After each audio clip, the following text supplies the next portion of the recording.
ferramenta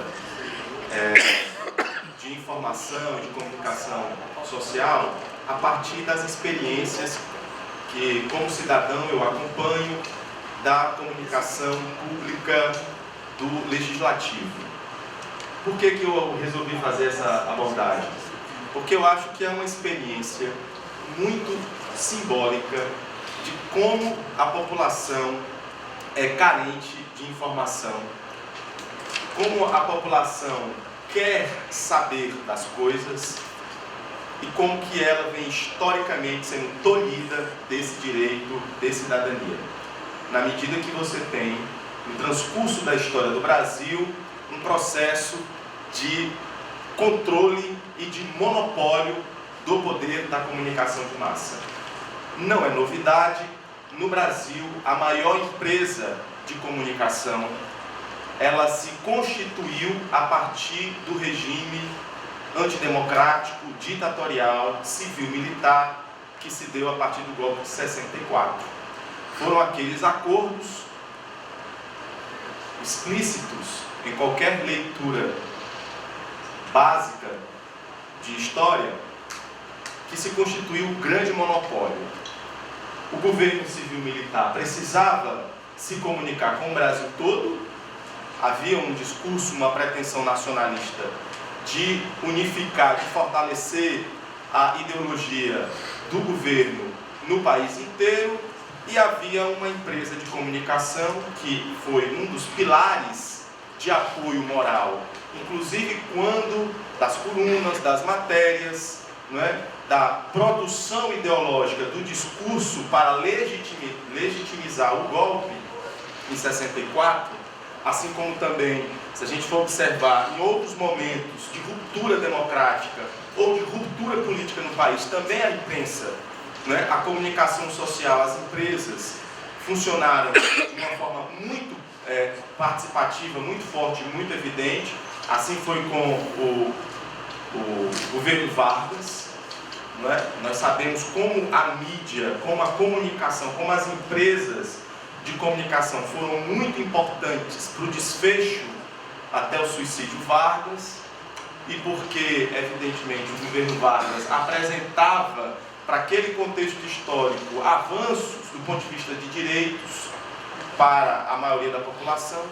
Da mesma forma, com o Jango, enfim, essa tem sido toda a nossa história brasileira, e agora novamente não poderia ser diferente.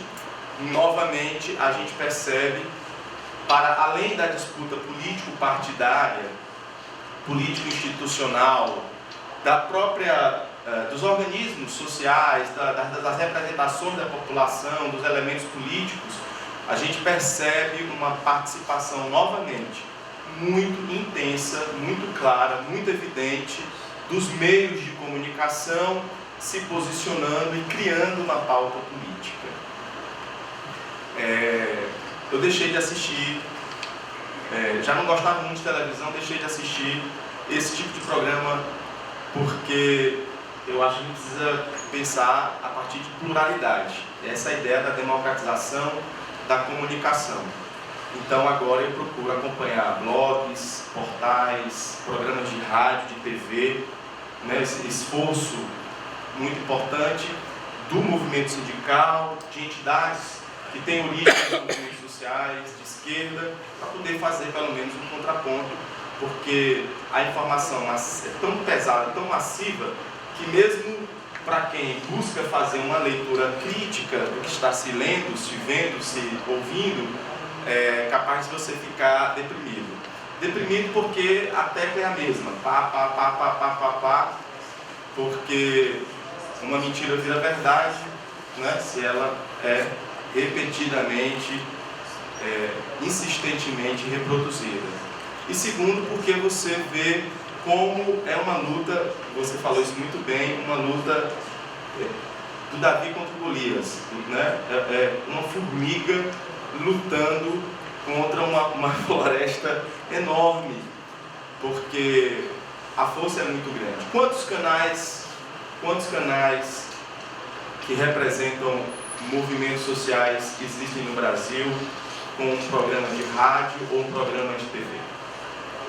Se a gente for pensar aqui, quais são as TVs que são mais assistidas? Nós temos aí de canal aberto um grupo de 5 emissoras. Das 5 emissoras a gente pode restringir para 3. Vamos falar da realidade aqui de Fortaleza. Você liga a TV, quais são as opções que vocês têm, que nós temos, né? São 3 canais basicamente, tem aí quase 100%, 90% da audiência. Então é muito pouco, pouca diversidade, né, para dar conta de um país tão grande, de uma população tão grande e de uma conjuntura tão complexa. E aí eu volto para a questão que eu me propus no início. Vamos observar agora a experiência dos canais legislativos. Se a gente, por exemplo, for perceber, eu não tenho estatísticas aqui para apresentar, mas eu tenho a impressão, pela própria convivência, né, conversando com as pessoas, eu também sou professor, então escuto muito isso dos alunos, mesmo que haja um discurso muito forte, né, de criar um distanciamento das pessoas da política, e isso também não é uma novidade, é preciso incutir na população a ideia de que a política é uma coisa ruim, não é? Porque a partir do momento que nós constituímos essa consciência de negação da política, nós permitimos que outros façam a política. E eu não vou lembrar aqui do Bertolt Brecht, no seu épico O Analfabeto Político, porque a gente sabe a importância da política. Então, mesmo havendo esse discurso, e mesmo havendo o discurso de que a população não compreende da economia, não compreende da política, o que eu observo é que há uma audiência, ou pelo menos um desejo muito grande da população de acompanhar, por exemplo, a TV da Assembleia Legislativa do Ceará. É incrível como eu escuto relatos de pessoas que acompanham, quando podem, a programação da TV Legislativa Estadual. Como é também incrível, agora que estou na Câmara, o Deodato, que é vereador até mais tempo, pode também relatar essa experiência de como que a gente chega nos locais para fazer reuniões e as pessoas se dirigem para eu vi você na TV, e a TV Câmara de Fortaleza não tem ainda emissora, como a Assembleia, emissora canal aberto, né? Então a gente tem só através de canais, de programas para a TV paga. Então ainda tem um acesso restrito. E mesmo assim a gente observa que há um retorno, que há uma audiência. Por quê? Porque no fundo as pessoas querem ter informação. O problema é que elas têm acesso a um tipo de informação, né? Então eu acho que, do ponto de vista político, do ponto de vista do exercício parlamentar e do ponto de vista de uma preocupação, né, que nós aqui podemos ter com essa discussão, eu acho que cabe a nós, né, nos espaços que nós temos, levar essas reflexões. Eu, por muito tempo, na minha trajetória de movimento estudantil secundarista, quando iniciei minha participação em movimento político, em movimento social organizado, no Grêmio Estudantil, depois no Centro Acadêmico, no DCE, e, enfim, nos movimentos sociais por direitos humanos, etc., né? Todos os espaços que a gente, de alguma forma, pôde participar e contribuir, a gente sempre falava muito assim, porque falta muita formação política, a formação política. E hoje, eu sinto ainda mais essa necessidade. Mas eu também acho que eu preciso mudar um pouco a ideia da formação política. E eu tenho dito, a gente precisa mais do que uma formação política. A carência de informação é tão grande, né, de diversidade de opinião, de fazer debates sinceros, honestos, sobre tudo, né, que eu acho que não é mais de informação que a gente precisa tanto. É de espaço para conversar, como esse espaço aqui. Por isso eu vou encerrar para dar a oportunidade aos demais também de colocar um pouco sua contribuição, dizendo que esses espaços aqui eles precisam ser multiplicados.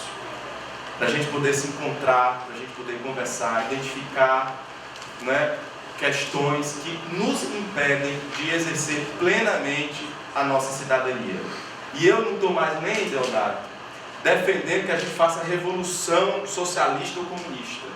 Eu acho que nós precisamos garantir, pelo menos, que a bandeira liberal seja garantida a todos nós, que é a ideia de ter direitos, que é a ideia de ter democracia, porque isso é liberalismo do século XIX, no final do século XVIII, E nós ainda estamos aqui tentando garantir essas condições mínimas de cidadania, para aí sim, talvez, quem sabe, poder, garantindo o essencial, que é a democracia, que é direito de viver com dignidade, que é direito de ter acesso à comunicação plural, a gente possa constituir consciência, discurso, força e organização para poder avançar ainda mais. Muito obrigado.